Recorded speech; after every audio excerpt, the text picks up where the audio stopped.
وين؟ من الصين يعني. زين ايش عندك هنا بالعراق؟ يعني شو تسوي بالعراق؟ أنا عندي الشغل بالعراق. زين ماذا يعني لك العراق؟ شنو بالنسبة لك العراق؟ بالنسبة إلي العراق يعني العراق يعني جميل، الحلوة والناس كرماء، كل الشخص لطيفين هيك يعني أحب الشعب العراقيين.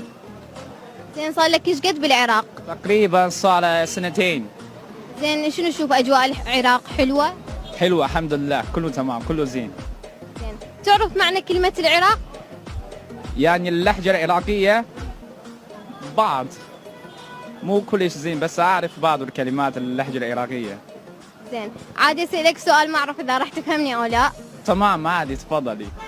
شنو اول جرح بحياتك؟ مجروح من شخص